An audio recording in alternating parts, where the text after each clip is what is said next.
¿Estamos listos para comenzar? 3, 2, 1.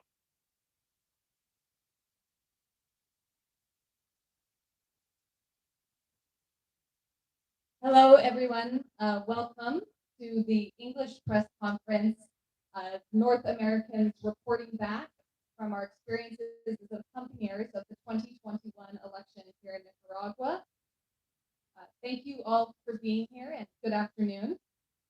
My name is Allison Bodine. I am one of a two-member delegation from the Fire This Time Movement for Social Justice in Canada, and it is my honor to be here with the elections accompaniers from many different countries, presenting our findings and really explaining what we saw from the streets of the Nicaraguan people on election day on Sunday. On Tuesday, while we are Canadian and US citizens who were firsthand witnesses of the Nicaragua election, and we are reporting on what we saw. We are a sample of representatives of over 165 international representatives from 27 countries. While the Biden administration has labeled the election a sham, the delegates' observations contradict these accusations. We observed an election that was efficient, transparent, with widespread turnout and participation of opposition parties. International delegates traveled to 5 departments and 2 autonomous regions, representing all corners of the country: Leon, Bluefields, Bilwi, Chantales, Chinandega, Granada, and here in Managua. We observed the voting process and visited over 25 different voting centers. We interviewed voters, poll workers, and poll watchers representing different political parties and are here to report back on our experiences today. I have today a panel of speakers representing a broad selection of the different departments or states that were visited. We're going to begin the press conference today with short statements and then take questions from the audience. If you are participating on Zoom, please put your questions into the chat. It is my pleasure to introduce our first speaker today, Netfa Freeman from the Black Alliance for Peace.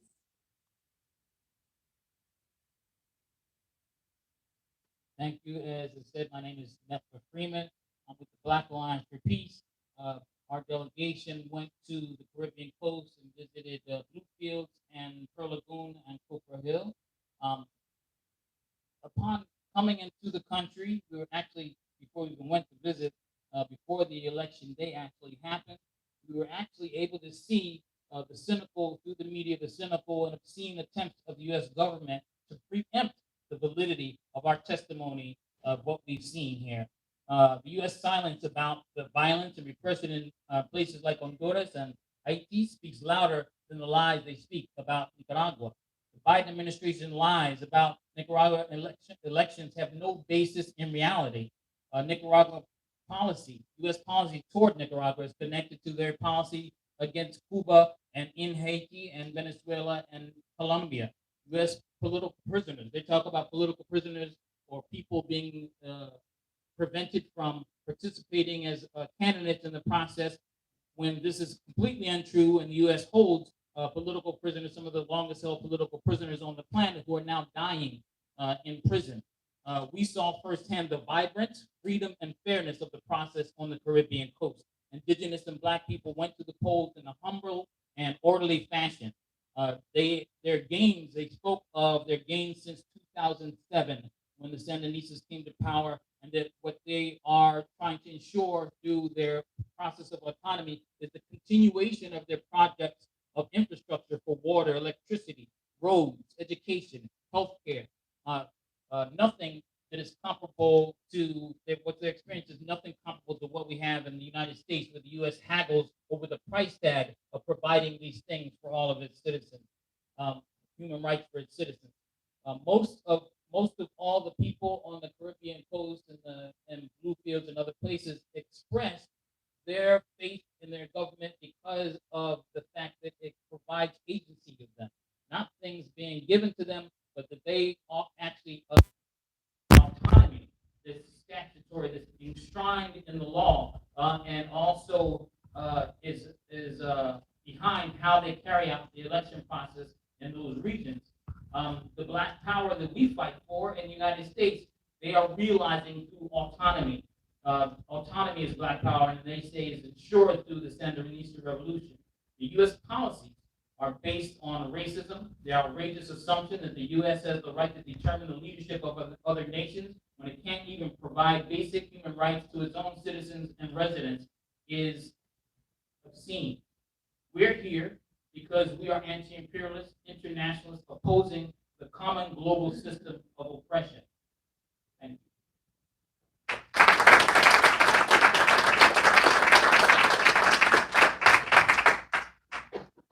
Now we have MB Grimes from Friends of ATC.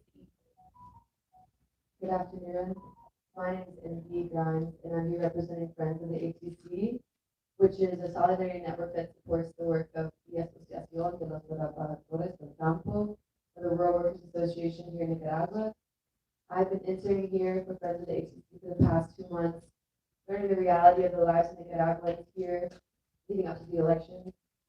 And our group, we had 12 members from North America, as well as members from countries in Honduras, in Panama, Dominican Republic, and Venezuela, representing Club Via Campesina that makes up the international peasant movement. We had the privilege of visiting Granada, and here we visited 4 voting centers. We were warmly greeted at each center, invited to openly observe and freely take pictures, asking questions. What surprised me the most was the level of tranquility I felt at each center, a stark contrast to what I've experienced in the United States. Everyone was relaxed and willing to chat for as long as we had time for there. Not only was the process efficient, but it was transparent, and I felt like the Nicaraguan workers genuinely wanted to show us every step of the process to change the narrative that exists in mainstream media about the elections in Nicaragua. As a young adult observing these elections, I felt a strong presence of youth at the voting centers, which was absolutely critical of moving forward for the future of Nicaragua. The entire process was smooth, and I feel grateful to have experienced this opportunity, something I never feel like I will experience in the United States, which is a sad reality. But I would like to genuinely thank the people of Nicaragua. These past 2 months, I've experienced the kindness, the generosity of the people of this country, and I continue to experience this throughout this week. And I would also like to thank the Supreme Electoral Council for organizing this week's activities, and I can say on behalf of my group that we all had a very strong, profound, and impactful experience here this week. Thank you.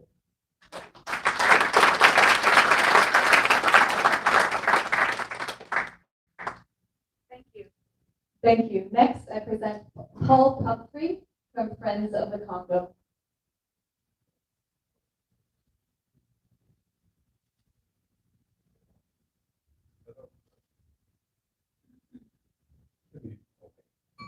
My name is Paul Humphrey, and I am on the board of Friends of the Congo, which I've had the opportunity of observing elections in the Congo, as well as in Haiti. And I'm happy to have had the opportunity to do the same here in Nicaragua. One of our biggest concerns is that when the President of the United States makes a statement that elections aren't free and fair here in Nicaragua, I can only think of how many states since the last election took place in the United States that they have changed the election laws, making it more difficult, especially for people of color, to vote in the United States. And yet, when I'm here and I'm talking to people even from the opposition party, one of the things they constantly said was that any type of embargo hurts all the people here in Nicaragua, and that they were opposed to the United States suggesting embargoes against the people of Nicaragua. And the people of the United States need to be clear that we need to clean the act up for voting participation in the United States before we start throwing eggs at other people's countries. Here in Nicaragua, I saw a free and fair election. I talked to many people who were not a part of the Sandinistas party, and yet they themselves said they were willing to accept whatever result happened in the election. And I would hope that the people of the United States demand that its government follow suit with the people here in Nicaragua and accept whatever results comes from this election. Thank you.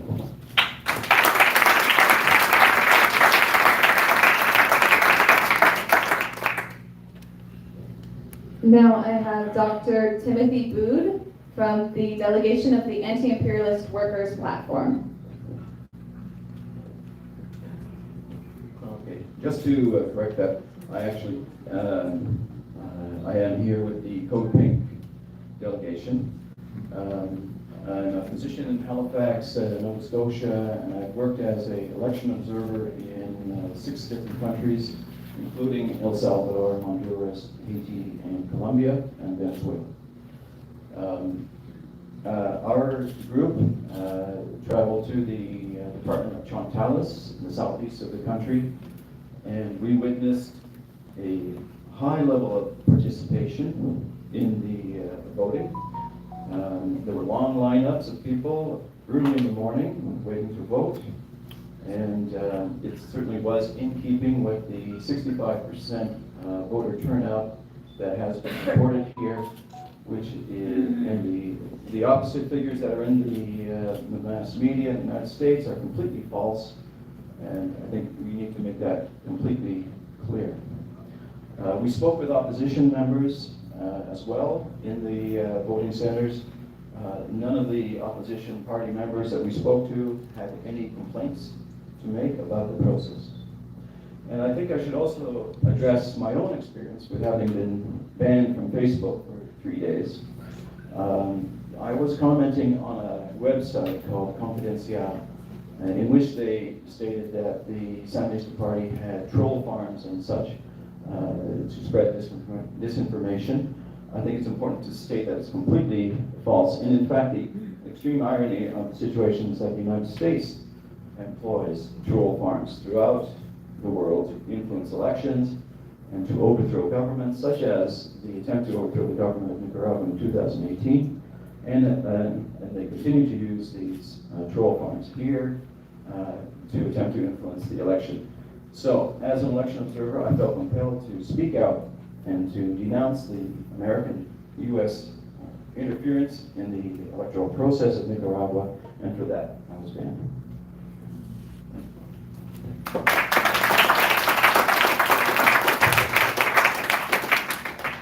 Thank you. Next, we have Craig Pasta Jardula, who is a journalist based in the United States.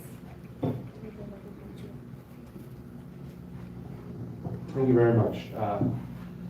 First off, I'd like to thank the delegations that came out to do such great work here, work nonstop, the foreign ministry, they gave us access to everything. But more importantly, the people of Nicaragua who opened up this process to us. It was really, really important.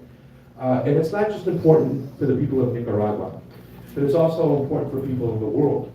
Because for any democracy to thrive, we must have fair, transparent, trackable, and verifiable elections. It's uber important.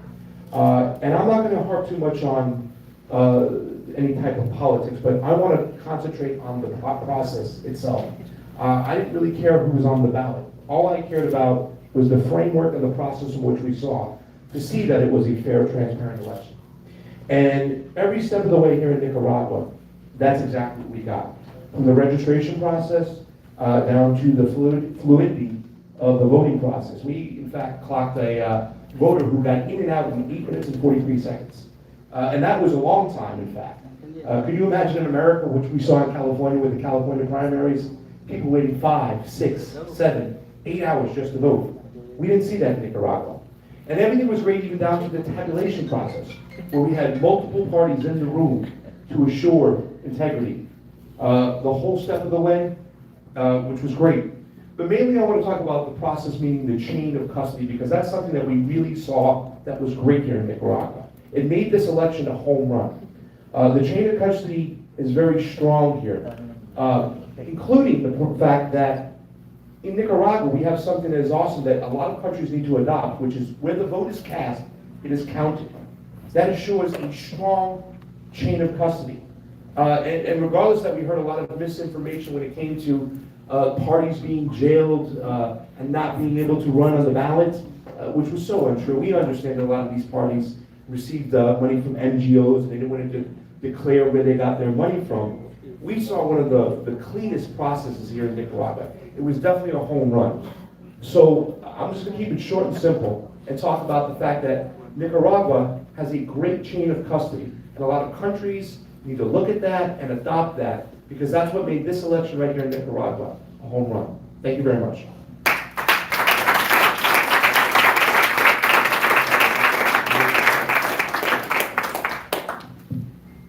Thank you. Next is Rick Cohn from Friends of Latin America. Hello? Yes. I just wanted to add that it is incredible to me. I've analyzed elections in the United States, nowhere else. But I always try to do some statistics, and I find that the number, because they count the ballots by optical scanner, it doesn't often give good results. If you look at it by precinct, a lot of times more people or fewer people actually sign up, come in to vote, than they have votes. Now, how can you imagine, in a polling station or precinct, if 800 people sign in to vote and they get 1,000 votes? But that happens in the United States, and we can see that. And then they don't investigate it; they just use the scanner. So these things are broken. We saw one where more people voted in one polling district. More people voted in PG County than were registered voters in the entire polling place. So they had like 50% more, and they all voted for Hillary Clinton except 2 people. Okay, very strange. So that could not happen here. You can't, because of that chain of command, as he said, it would be absolutely impossible for the number of people showing up to vote to not equal the number of votes cast, because they count the ballots before and after. They keep track of that information at each and every precinct. So that is totally taken care of, and and it's counted by hand with paper ballots. It is absolutely secure, absolutely, and it's amazingly secure. I have never seen an election that I have analyzed that looks as tight as this one. So I wanted to speak just a little bit, though. A group of 11 of us went to Elwood on the Caribbean coast. And in the United States, one of the things they'll use to say this election is fake is that a high percentage of people voted, and a high percentage of people voted for the FSLN. And that can't happen, because American politicians, that would never happen. So I wanted to say something about why the voters told us they were voting. They told us that basically they had 2 Category 4 and Category 5 hurricanes last year, and the government came and saved their lives, saved many, many lives.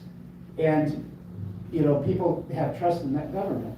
And then the government came and made sure the electric was on. In Puerto Rico, from a year earlier, electric still isn't working, because they are making money selling electric, but it still doesn't work. The voters, they helped. They told us they had new roofs put on almost immediately where they were delivered. They told us that the schools were rebuilt. All of the schools were in good condition. All of the schools, and some of them had new buildings. So we had a situation where they were very happy with the performance of the government. And that is why, they also told us they had 1 kilometer of road before the FSLN came into power from the neoliberal period. Now they have 500 kilometers, and with 70 more kilometers, they'll be able to drive from all the way to Managua, which they have never been able to do in history.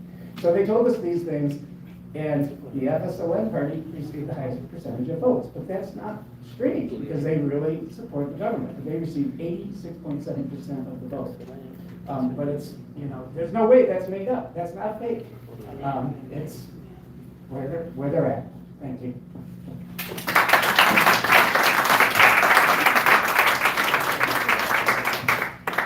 Thank you. And for a concluding statement, we have Roger Harris from Task Force on the Americas. Thank you. Thank you. Thank you, Allison. And thank you for everybody for coming out and listening to this important program. But thank you most importantly to our Nicaraguan hosts and to the Nicaraguan people for making this a profound experience. Cumulatively, we were 232 internationals here, including international press and journalists. We came as accompanist to this election. We represented 27 countries and we visited over 25 voting centers. And we listened to the Nicaraguan people. And what we heard was that this election was a celebration of democracy. We heard that everywhere. We heard them in every one of those 25 voting centers, that this was a celebration of democracy, contrary to what our president, that is my president, Joseph Biden has said, what the sycophantic allies of the United States say, and what the sycophantic press has to say. This is not only a celebration of democracy, but we were told time and again that it was a celebration of peace and national unity.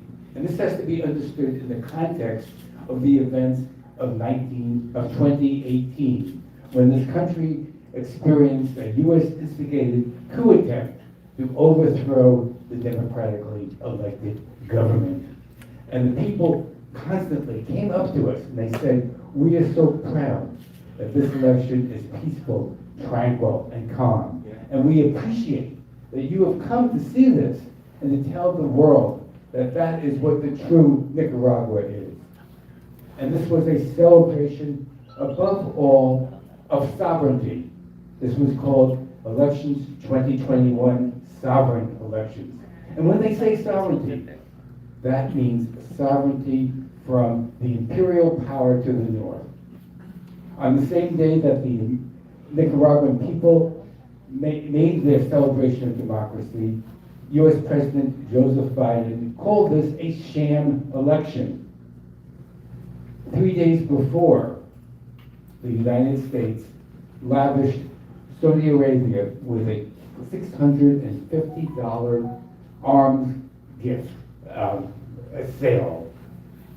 Saudi Arabia doesn't even bother having elections. That's how hypocritical the United States is.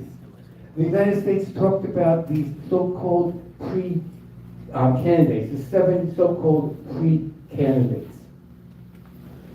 I can assure you from what we've heard on the ground here that these so-called 7 pre-candidates had more support inside the Washington Beltway than they had here in Nicaragua. The United States claims to support democracy, but in fact, the United States has never supported democracy in Nicaragua. In 1912, the U.S. Marines occupied this country, and they didn't leave until a dictatorship was set up to do the bidding of the imperial power. Joseph Biden had the nerve in his statement of November 7th to say that the government here is just like the Somoza dictatorship. But if it were just like the Somoza dictatorship, the United States would be supporting Nicaragua rather than trying to overthrow it. History tells us that the United States supported and nurtured the Somoza dictatorship. And then when the dictatorship was overthrown by the Nicaraguan people led by the Sandinista Revolution, the United States funded the former Sandinista National Guard in the form of the Contras. And the United States has forever been trying to overthrow Nicaragua. And that is why they call this a sham election, because it is the will of the people that have been spoken, but the United States wants to overthrow that in a regime change program. So we demand, as internationals, that we recognize the sovereignty of Nicaragua, recognize the elections, and to end all unilateral coercive measures against the Nicaraguan people. Thank you very much.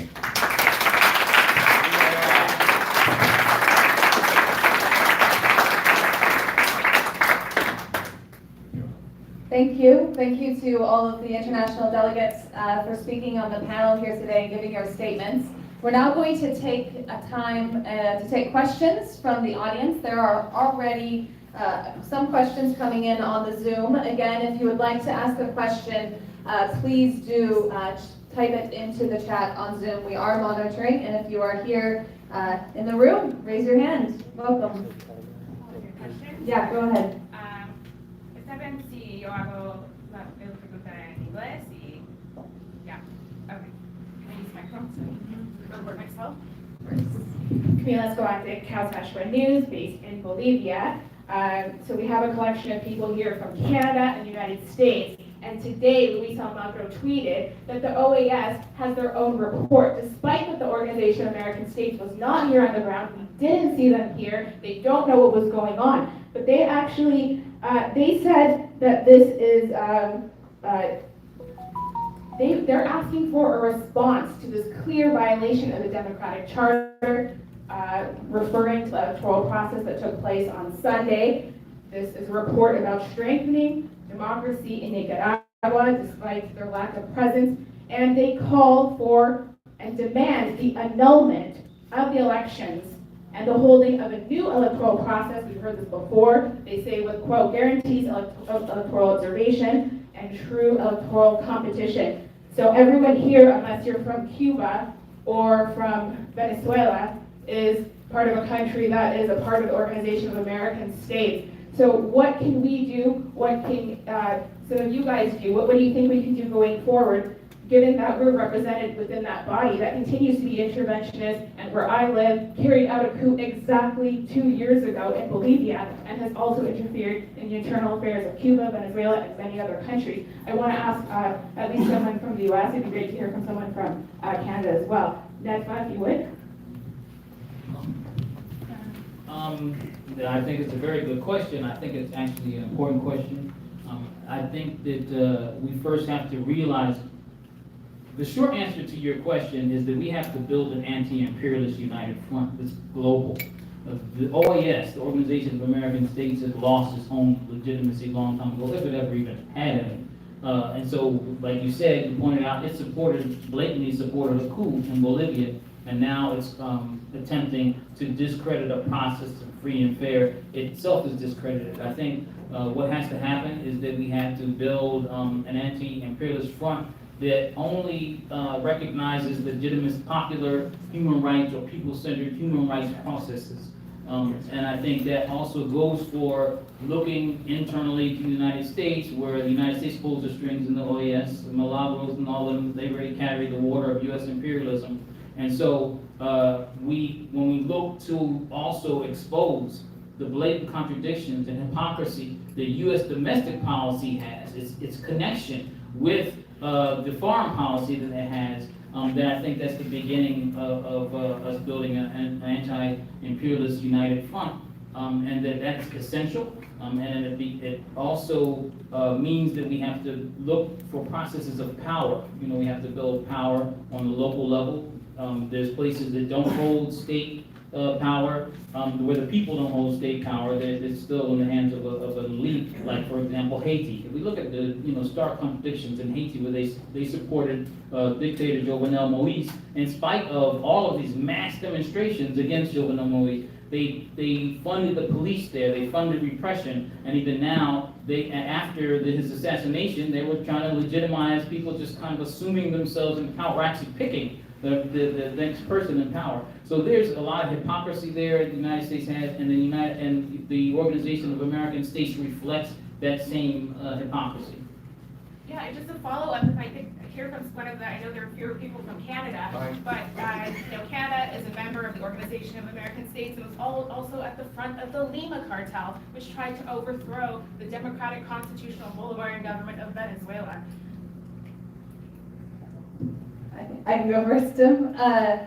I would say that I think that everything that we observed in the election process on Sunday is in complete contradiction to what has been said by the lackeys in the Organization of American States, which does include the government of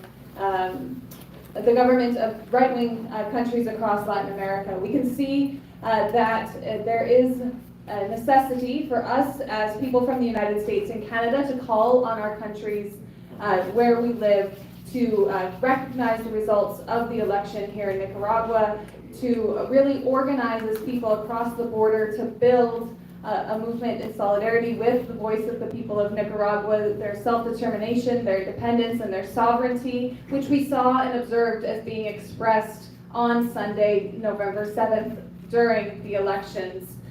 There is nothing that we saw on the streets that shows that these elections were any sort of a clear violation of the democratic charter, and absolutely no reason to call for an annulment of these elections, in which we observed with our own eyes the Nicaraguan people in an atmosphere of tranquility, of celebration, voted for expressed their sovereign right to vote, and really stood together and voted in the government which they wanted to see, despite knowing that this voting in Daniel Ortega and a FSLN government again could mean and would mean increasing pressure from the governments of the United States and Canada on the country of Nicaragua. So I think that from here and going forward from this important and historic election, we all have the responsibility as people from Canada and the United States to build a stronger movement in solidarity with the sovereignty, self-determination, and independence of Nicaragua. I believe it's very important. I believe it's very important that we, people who are citizens of the United States, really take a look at what has gone on in the United States since the 2020 election. Count how many states have passed laws to make it more difficult for the citizens of the United States to vote and have their vote counted. And then ask, how can the head of the United States have the audacity to talk about anybody else's election without first addressing the contradiction of the democratic process or the lack of the democratic process inside the United States itself? As I said earlier, I observed elections in Haiti. And year after year of observations, I watched how the United States undermined the election. And when they didn't like it, they then put the troops in and replaced the head of state. It is clear for people in the United States to pay attention to how our tax dollars are being used to fight democratic processes, not only outside the United States, but inside the United States as well. And that if we truly believe in democracy, then we really need to then play a more active role in demanding democracy at home before we run around trying to make accusations, false accusations against other countries.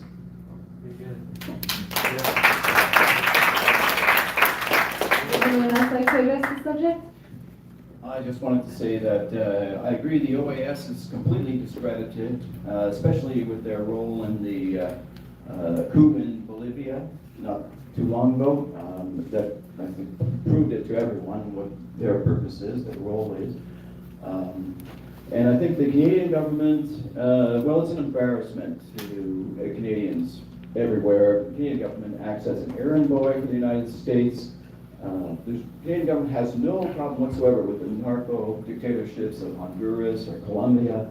When it comes to a free and sovereign country like Nicaragua that wants to use its natural resources for the benefit of all Nicaraguans, well, we can't have that, can we? So what we need to do is confront the disinformation at every opportunity, and we need to form a coalition to oppose the imperialism of the United States.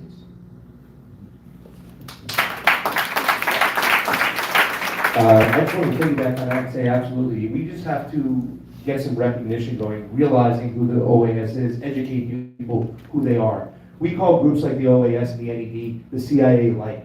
We understand who they are. They're not about democracy and securing fair elections. They're all about resource extraction and then putting in austerity measures on the peoples of these countries in Latin America. So we can only hope that countries like Nicaragua and Venezuela and other neighboring countries say, no more, get out. We're no longer going to play ball. And when that does happen, then we, us in this room over here, the delegations, the people, the journalists, we have to pick up the slack. We have to form an alliance and make sure that we are constantly educating, monitoring, and making sure the world knows where places like Nicaragua are having free, fair elections and tell the people about it.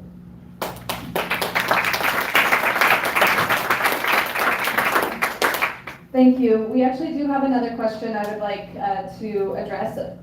Online, there is someone wondering if we observed any evidence of U.S. meddling in the election, or what did we observe about U.S. or Canadian meddling in the election? In the run-up of the election, the United States passed the Rancia Act, the RENACER Act. This act was a direct violation of the national sovereignty of Nicaragua. It was a warning, a shot across the bow to the Nicaraguan people that if they voted their choice rather than Joe Biden's choice, they would be punished. And it's the responsibility of us, internationals, to get the boot of the United States off the back of Nicaragua.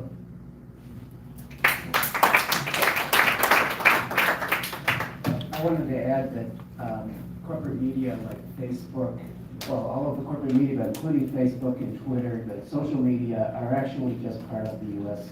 system. And they're contractors, working, providing information back and forth. They're actually an aspect of the government, and they closed thousands of sites of people's accounts who were people, and I met some of them. They're actual people, and they closed their accounts, and they weren't, anyone who was saying anything other than the fact that they may have been supporting the Nicaraguan people or opposed to the sanctions on Nicaragua. So they highly manipulated the media, and they worked with obviously the mainstream media. I never saw any of the major mainstream media here. All the places we went, and I don't see that they say they're reporting from here. So they know nothing. All they know is what they get from the CIA and the USAID and the NED. Those are their only sources, and their information is just manufactured. And in fact, I wanted to say something about how quickly the OAS could come to their judgment. They must have met, right? They must have discussed this deeply before coming to this crazy conclusion. And how much time did they have to do that? The same with the United States. They had declared the election fraudulent before anybody even voted. Okay? And we're saying, oh man, we're so slow in responding because we actually waited till the election occurred before we decided to tell you if it was free, fair or not. And they already had decided, had it all finished. They wrote these things weeks and months ago. Okay, so they're a bit more polished than we are because we were, putting this together at last minute because the election and the results have just come in. So, yes, it's completely cooperating with that media. So if there was censorship, and it is a problem, and it is certainly the biggest deficiency in democracy in Nicaragua is the interference. That there is so much interference from the U.S. government and the media, and the censorship and the lies that they tell. That's the interference that's occurring in this election. But the Nicaraguan people overcame it, which I really want to know how you do that, because we need to do that in the United States.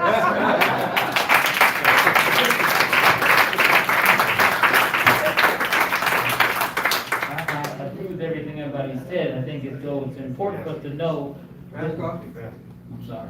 It's important for us to realize what the United States does in terms of its propaganda is not targeting the Nicaraguan people. They already know. They read the polls just like us and all that. They already, so their attempts in the media to discredit it before it even happens is targeting outside, particularly the U.S. public.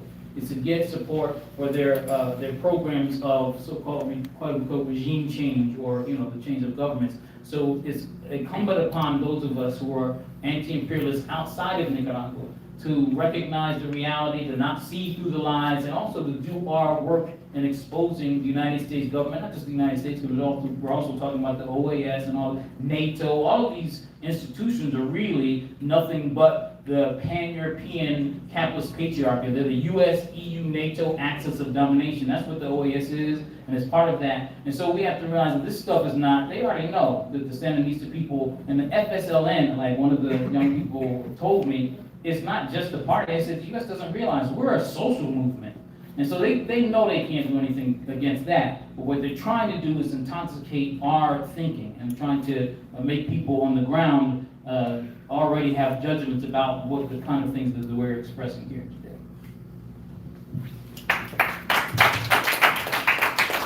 Thank you very much. I've heard there's we're good? Okay.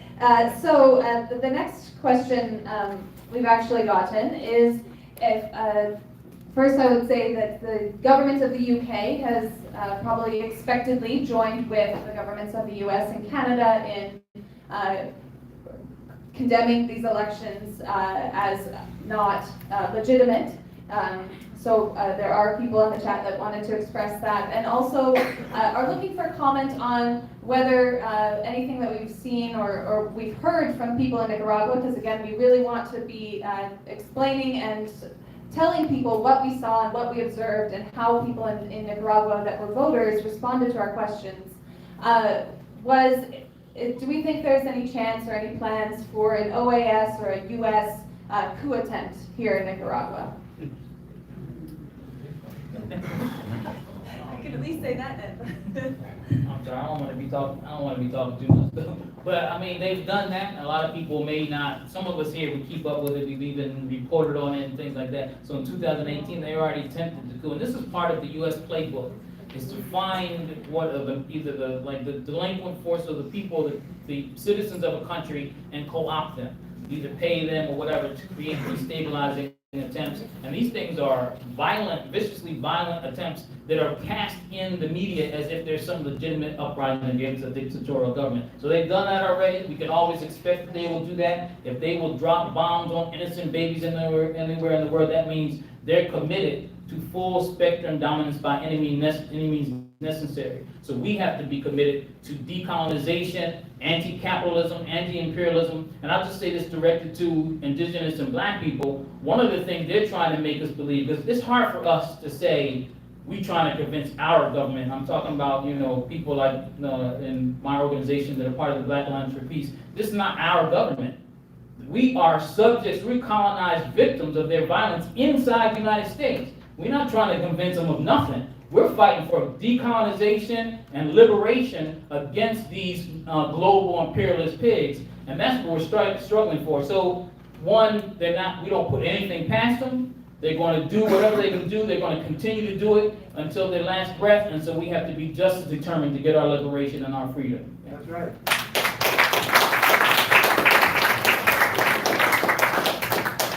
Yeah, on the question of another coup attempt, the official policy of the United States is regime change here. And they tried to instigate a coup in 2018 that failed. And I think the Nicaraguan people are realizing that national unity is more important and peace and calm is more important. At least that's what we heard in these days here in Nicaragua. But the United States is not going to give up. It's no longer politically fashionable to land the Marines. But there are other ways of waging war, and that's called hybrid warfare. And the United States is bringing in, is imposing an embargo, a blockade onto Nicaragua with the increased unilateral, illegal, coercive sanctions. And this type of hybrid warfare, make no doubt about it, is more deadly than war. It kills as effectively as bombs, and it prevents what we have seen on the ground here about how beautiful this country is, and how wonderful these people are, and how much more they could do if the United States would allow them to be sovereign. I would like to say it's for the people of the United States, which I am one of them, is that we really must understand when we watch the news and they talk about how many migrants are coming up to the southern border. Look at the history. They came up from El Salvador after the United States was heavily involved in a war against the people of El Salvador. They came up from Honduras after President Obama refused to call a military coup in Honduras, a military coup. So U.S. foreign policy has created the problem at the border of the United States and Mexico. That's right. And now they kind of create another problem at the border of the United States and Mexico. If President Biden goes on what he's attempting to do in undermining the democratic process here in Nicaragua. So we need to be very clear, because U.S. foreign policy has a great deal to do with people leaving their homes. As I've said to many friends of mine, do you really believe people left their homes because they want to see snow? I mean, let's face the facts. Are you going to leave your family or even send your children thousands of miles away from home unless you feel your family is threatened? Your children are forced to be in a gang.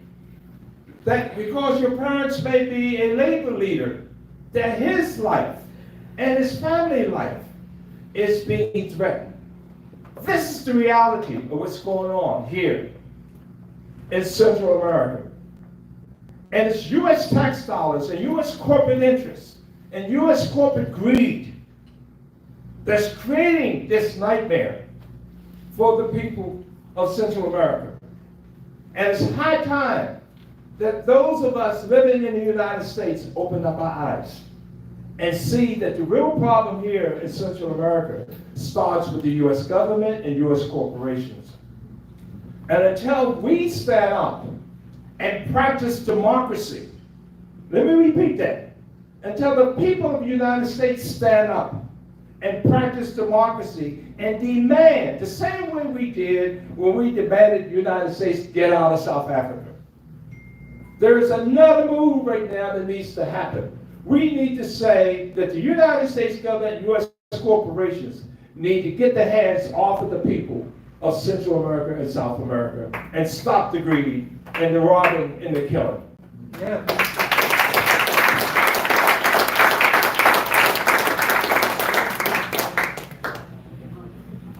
So we're going to take one final question before we conclude our press conference of North Americans speaking about our experience as election accompaniers during the elections on November 7th.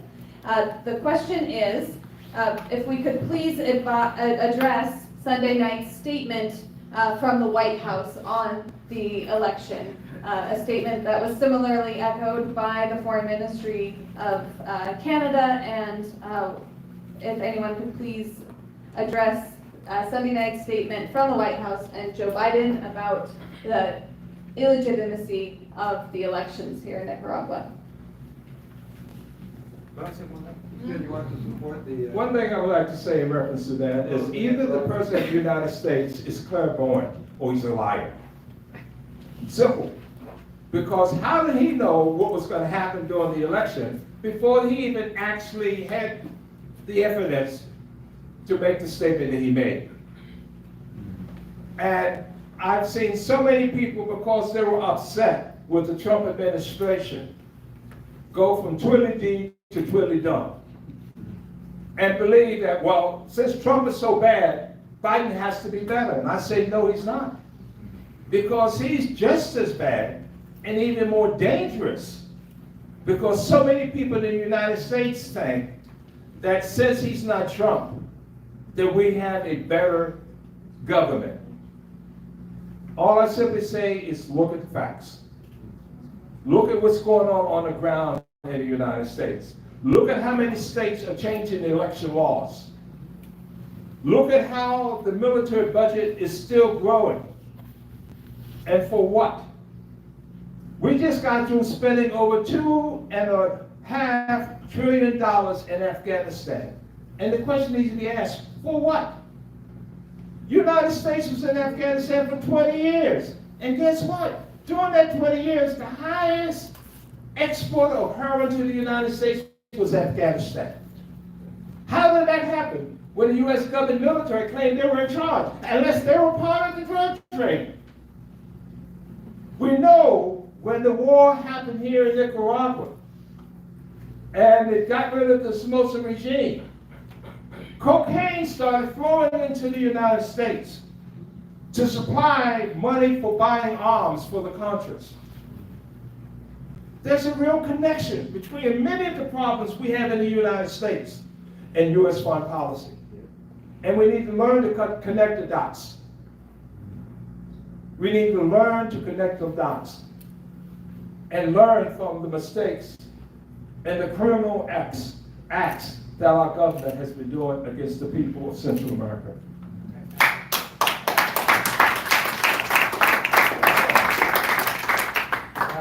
He alleges that there was some sort of fraud in the election, and yet we saw that this is a system with over 300,000 people involved, working this system with all of the parties, always keeping an eye on everything. There is absolutely, it's an amazing system. It's not a system like the United States where you put it in a machine and it gives you a number, and then you don't even verify if that number is even logically consistent with the other numbers that you have. It's not that system. It would be absolutely impossible to do any sort of election fraud in this system. And we saw that. It is an amazing system, and it should be studied, and it should be used more often. So the entire basis of the Biden administration statement, which was written before the election actually even occurred, is complete rubbish. This is the most democratic, the most transparent election I have ever seen in my lifetime.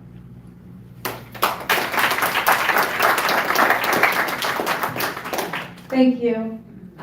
As a conclusion, we actually just got one more question from Canada regarding what we have observed as the Nicaraguan people's reaction to this election and the victory of the Sandinista Party and Daniel Ortega, which we've observed in the last 2 days. Celebration. Celebration that democracy does work.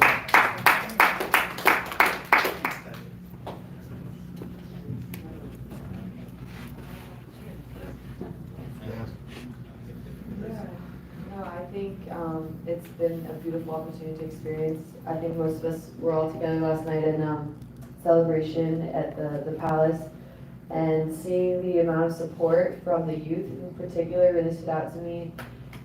Seeing the way they support the government, and like I said, I've been here 2 months, and a lot of my time has been spent with the people of Nicaragua, and I've had overwhelmingly immense feelings of support from the people here, and I've experienced firsthand the positive impacts and benefits from the FSLN on the people here in Nicaragua, and I know that the reflection of that is going to be echoed as we move forward and Daniel Ortega continues to take power.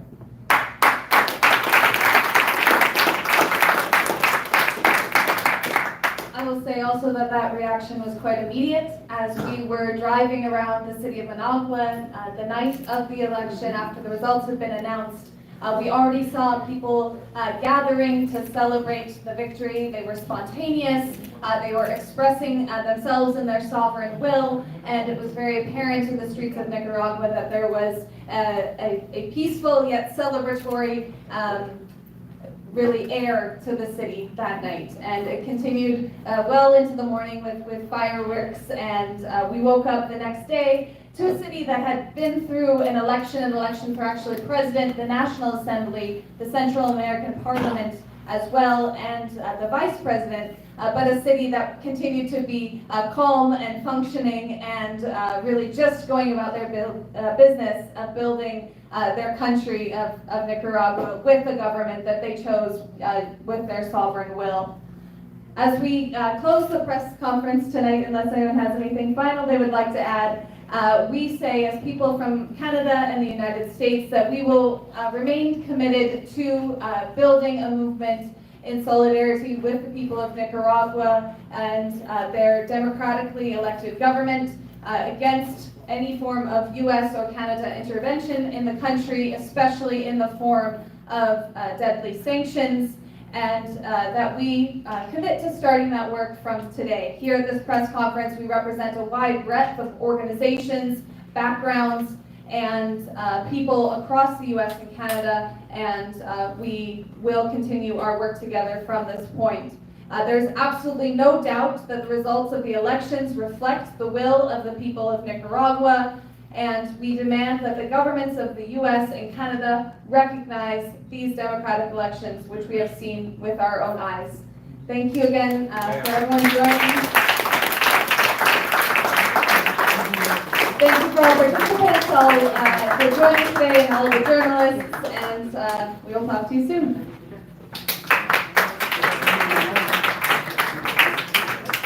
Can I have your attention just 1 minute? This is Barbara Larkham. I'm Nan McCurdy. We're hosting a webinar on Sunday, November 21st. And we would like anyone who was an observer or a journalist to join us with short statements and then help answer questions at the end. We'll probably make it at least an hour and a half. And if you don't have my email or hers, you could write to Jill, you could write to Colleen, you could give me now your email, and we hope to see you there. Thank you.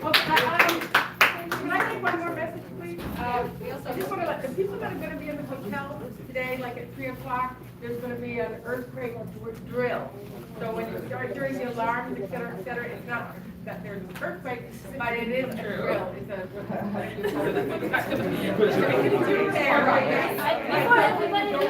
Can we take a group picture before we all if you want to miss the earthquake drill at 3 o'clock, people are hanging out at Casa de Linda and sharing experiences informally. So you're all welcome to Casa de Linda. 3 o'clock. Sorry?